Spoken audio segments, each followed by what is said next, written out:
This has been a whirlwind few days. It sure has. My head is spinning. Mine too. And if you want to know why, the Pete and Maureen Mixing It Up podcast is coming up next.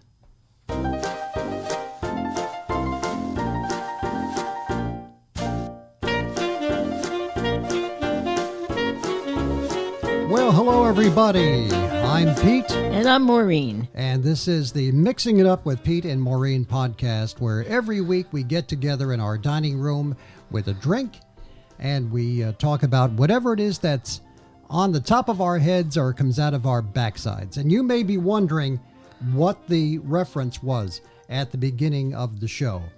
And it may be cryptic to some of you, and to some of you, you know exactly what we're talking about. We will not perpetuate this mystery. In our last few podcasts, I had mentioned to you that we were going to be putting our house up for sale very soon. And we did. In fact, we did a whole show about HGTV and our apprehension about this whole process based upon what we saw on HGTV. The house went up for sale Friday. We signed the paperwork with a realtor on Thursday, and our listing went live, as they say, which meant that it was up on all of the realty websites on Friday. Saturday we did not an open house, but we had Saturday and Sunday people coming to the house. And we had how many people? I think it was like about 16 showings. Over Saturday and Sunday. Mm-hmm. The house is sold, folks. The house is sold in 2 days. It was amazing. I mean, we're very happy, but we just can't believe it. And the strange part was, the very first offer that we had on the house was the first person to look at it. Yes. And it's crazy because we were also going to be looking at houses to buy that day. And as we were leaving, our realtor showed up with the first person to see the house. Right. And me being the jovial person, she comes in and I'm like, oh, welcome, look around. And our realtor's like, yeah, you're the first person to see this house. And I said, if you make a good offer, boom, boom, we're done. Shake hands, go home, know. So now, and she laughed and we had a good time. We got in the car, we left. And I never thought anything of it. We go down to look at the house that we were going to see in that was the one in Haslam, mm-hmm. right? And I get an IM from our realtor, and he says, you have an offer. A full price offer. A full price offer on the house. And so I'm like, what just happened? So I said, well, do we say sold? And he's like, no, don't say sold yet because we have a lot more showings on Saturday. And on Sunday. And there was one on Sunday. No, and then it mushroomed. On Sunday, they had so many, they went from 10 in the morning till 5 at night. They were just back to back. Every half hour or so, somebody was coming. So then Monday, our realtor says, okay, can I come over and talk to you guys because I have offers? And he shows up with 5 offers. 5 offers on our house, which is not the most modern house. This house was built in 1924. It is a 2-story colonial with a finished basement, really nice finished basement. And I think that helps sell it. I mean, it's a good, solid house, but it's not what the HGTV yuppies are looking for. It's not. As a matter of fact, that's what we were afraid of. I mentioned this previously. This house does not have kitchen cabinets. It doesn't even have a counter. It's a kitchen with a large walk-in pantry on the back of the house. Well, that's how they used to make them. That's how they used to build these things. And all of the houses in this area today have kitchen cabinets and probably some kind of counter or island or something. We did not knock down any walls in this house because, as I had jokingly said on our podcast about HGTV, in this house, if you knock walls down, it falls down. Yeah. Now, that's not really. So if it's not a load-bearing wall, you can remove it. And people have done that in houses in this neighborhood just like this one. But we didn't do it here. So you're getting this really lovely 1924 built colonial with really nice chestnut trim around all the windows and the doorways. And 1, 2, 3 really nice stained glass windows. But there is no... There's no pantry. Well, there's a pantry. There's no kitchen cabinets. There's no counter space. Right. And the sink that we have in this house is a 1950s sink. Right. It's one of those. Is it metal? Youngstown. Is it made out of metal? It's metal. It's a metal sink and a metal cabinet. The cabinet, underneath yeah. it. And it's called a Youngstown kitchen, which was very, very popular in the 1940s and the 1950s. That has been here all 35 years that we've been here. We never upgraded the sink. And so for somebody to come in here, for 5 people, let alone, to offer us a deal on the house was amazing. We were just like, how did this happen? And, we had a bad experience, like back in, I guess, around 1990s or so. We were looking to move at that point when our kids were still home and little, and we were looking to find something a little bit bigger and, move to a better school system and such like that. And we were on the market back then. It was over a year. We got one offer in all that time. It was a low ball and offer. It was for less than what we had paid for the house. And we were already in the house like 6-7 years at that point. We paid, $45,000 for this house. I know, that's ridiculous. 30 today. Now, of course, we're talking 35 years ago. Right. We actually assumed the mortgage on this house. And the purchase price was $45,000. And these people came in, and I think they offered us, 36? 42. Was it 42? And I looked at the realtor and I said, there's your hat, there's your coat, get the hell out of here. How dare you come in and insult me? Well, he has to I know he has to do it, but it was still, yeah. He had a figure that I was going to hand him his head for, and I did. Because you don't exactly have a poker face, Pete. No. So we took the house off the market, and we finally decided that it was time to leave. Because we wanted to get into a ranch-type house because we're both in our mid-60s now. And it's a little tougher for Maureen to negotiate the stairs to get upstairs to the bedrooms and the bathroom and downstairs to the basement. And I'm not really crazy about lugging laundry up and down the stairs to the basement. So we decided it was time to go. Right. And we put the house up for sale. I think what worked for us was we did a little bit of homework before we listed the house, because we had our realtor come in, and I'm thinking about even having him on a podcast. Oh, I'm sure he'd love that. To talk about how this whole thing transpired, because to Maureen and I, this is quite miraculous, because we thought we would be going for many weeks, if not months, to find a buyer. And after 2 days on the market, we have 5 offers, and good offers, good too. offers. I mean, only one was a low ball. Everything else One was a low all had ball. pluses and minuses. The to one them. lady offered the full price. We had another. We sold the house for $10,000 over the asking price, which we thought was good. We had another guy come, and he wanted to give us $20,000 over the asking price. But the problem was, it was a VA mortgage.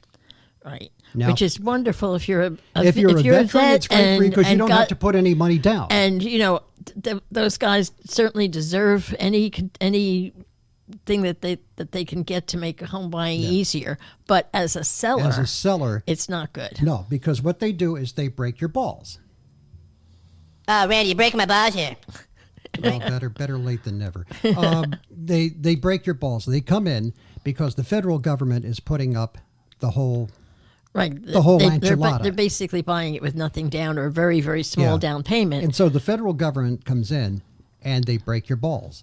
they nickel and dime you about everything. It's, well, that board over there squeaks, and we don't like this, and we don't like that, and you have to change this, and you have to change that. And it can be very expensive. Right. Very expensive. It can be a deal breaker. And so our realtor said, listen, don't get crazy. Yes, you have an offer here that is $20,000 over your asking price. Yeah, that's a lot of money, but a deal like this is fraught with peril. Nancy said it was risky. Risky. Risky was I the said word he fraught used. with peril. Well, he used the word risky. Well, but I thought fraught with peril was a lot more colorful. It is. It's very poetic. It was. That's why I said it. It was fraught with peril. This is a risky offer, Pete. No, it's not risky. It is fraught with peril. And Can so you tell Pete it's like an English minor? And so we turned it down, and we went with the next best offer, which was all cash. And cash is king. And it was for $10,000 over the asking price. Thank you, God. But to me, it's just such a mind blower that we got here in 2 days. I know. And we even bought the St. Joseph statue. Do you know about that? People have this superstition, which I'm very skeptical about, but I was willing to try. Is that a Catholic thing? I don't know. I imagine that it's a Catholic thing. But but people that aren't even religious are doing it. You're supposed to get a statue of St. Joseph, and you're supposed to bury it in the ground in front of your house, upside down, with facing your house. Now, there's all these rules. I don't know who made them. And then aren't you supposed to do an Ovita? And you're supposed to, they give you like a prayer that you could say with it, or you could just, And you're supposed to say the prayer, every day? Every day for 9 days. For 9 days. And once your house sells and you move to your new house, you dig them up, and you're supposed to give them a place of honor in your new home. And I went online and I ordered one of those statues with, I was now ready. It's a tiny little statue. Well, I didn't want to pay a lot for it. It's not, just to explain to our audience, it's not something that you're going to see up in the front of your church. It's not one of those big, it's a little. Well, you can get any one you want. Yeah, but this one is a few inches high. Yeah. And plastic. It's made out of plastic. It's not even painted. No. I didn't want to spend a lot of money on it. I'm not even sure I believe in it, but I thought, well, you know what? All these people have done it. It worked for them. We didn't try it the last time. Let's try it this time. And this time, the house sold in 2 days. I didn't even have time to put them in the ground. So Joe's not even in the ground yet. But here's the deal. We now have 90 days to get out of here.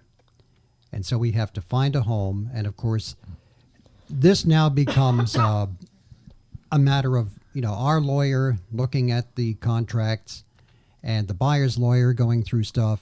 And then, all these other states. I guess there's a home inspection that we're going to have to go through. And hopefully they're not going to break my balls too much on the home inspection. But I know that we will be going through that. So, Randy, you're breaking my balls here. There you go. And so we've got 90 days to do that and find a new home and get all of our stuff out of here and into the new place, which we have no idea where that's going to be. We've had so many of our friends, praying for us and wishing us success in selling the house. And we are so grateful for that because we sold it in 2 days. Who the hell thought that would have happened? Our heads really are literally spinning. And so now it's like, well, everybody's asking, where are you going? Where are you going? We don't know. We are looking at, there's one property in Hazlitt that I am really keen on. You are a little bit less keen on it, but it's a contender. Mm-hmm. We looked at one place in Bridgewater, which was very near our daughter, and we thought that would be great. And she thought so too. She thought so too. And then when we saw the pictures, right? Right. I mean, this is the one thing that's kind of like bugging me. But when you look at these listings online, and I get it, they're going to make it look as attractive as they can.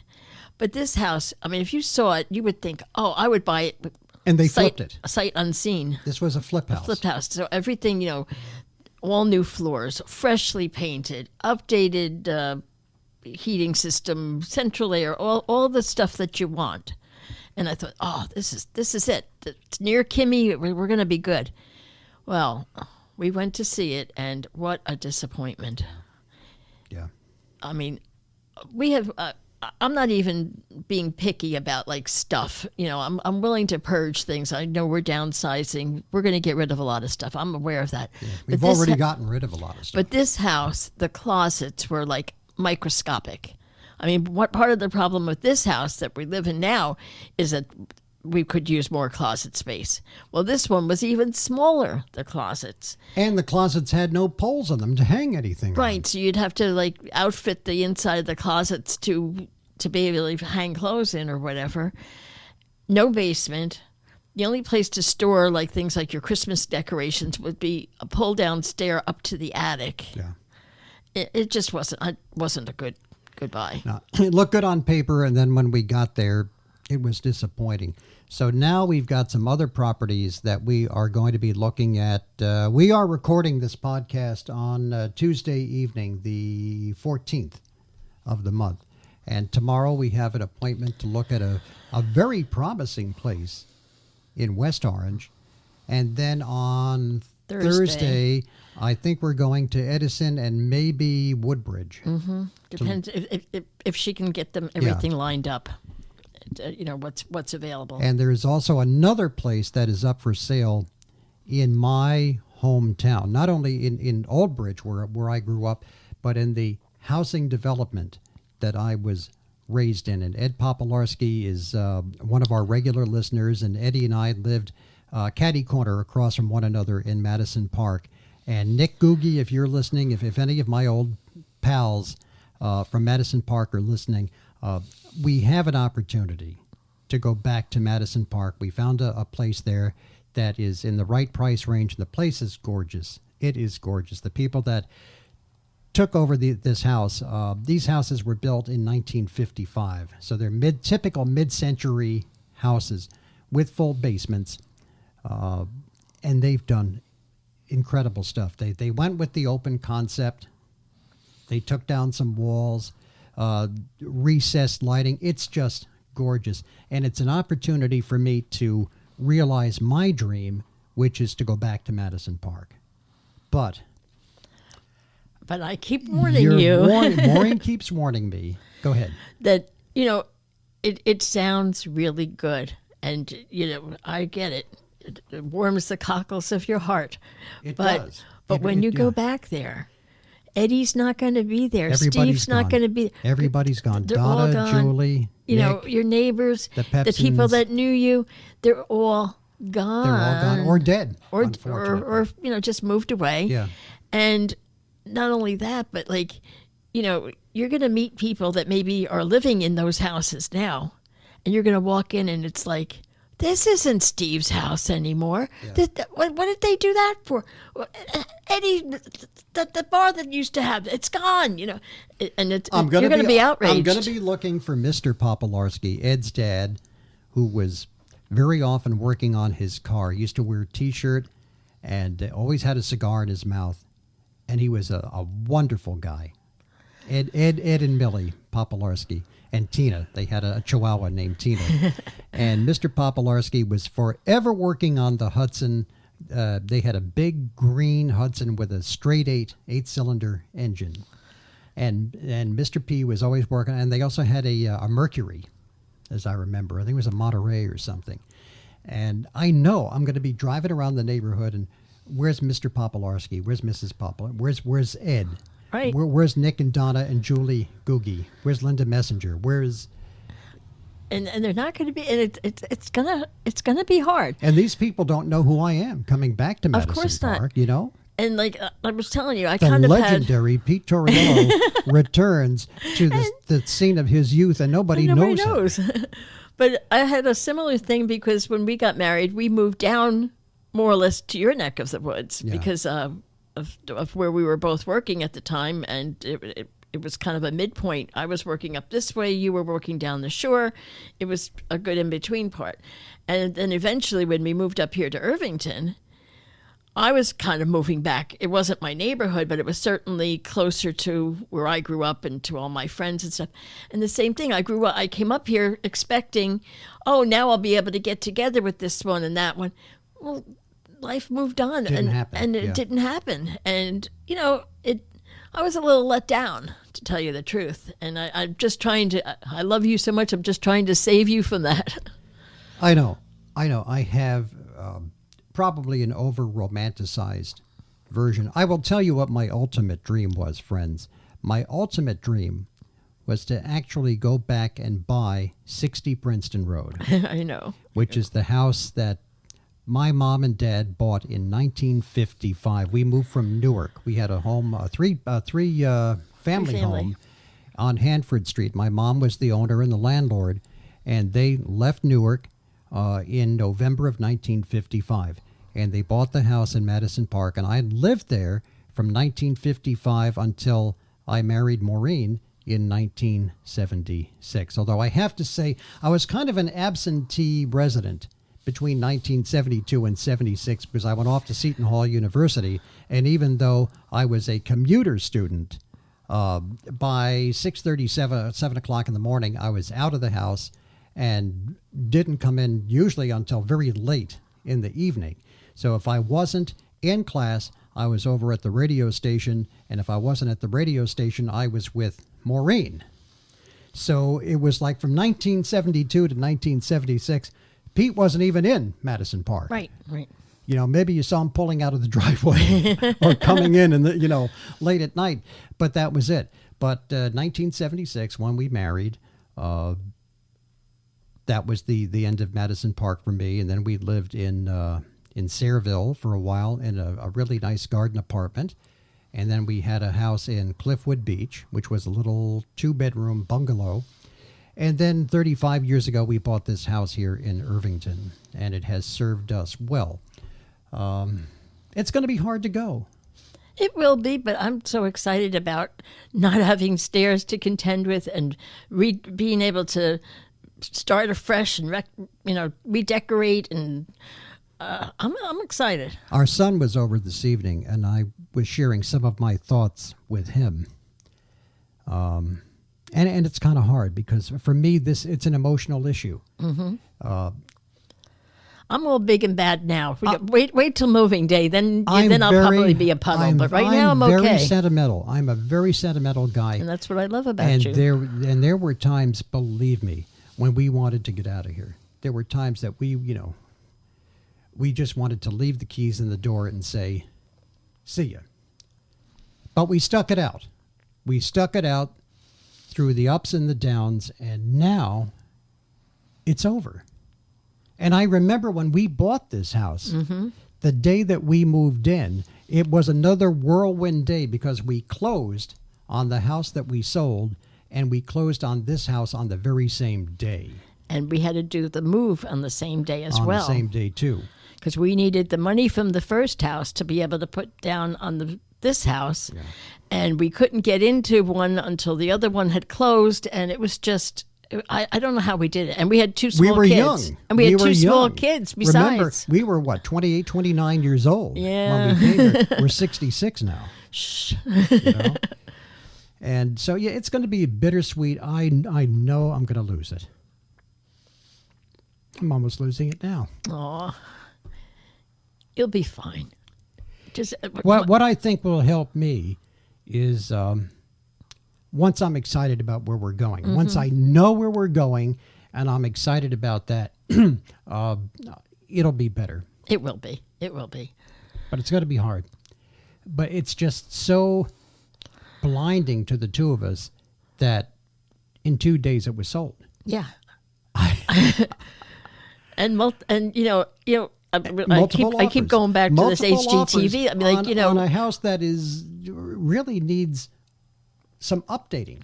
I mean, it's a nice house. It's a good solid house. It's not that you need to do anything. No, it's turnkey. Move-in ready. Move-in ready. But if you want, there's certainly room to put your own touches on it and make it more modern. And God bless the new owner. I hope they have many happy years here too. So the search is on And we will keep you posted, or as I've been saying, keeping me postal on the search. And we have to thank our realtor, Silvio Labrador, who made this happen.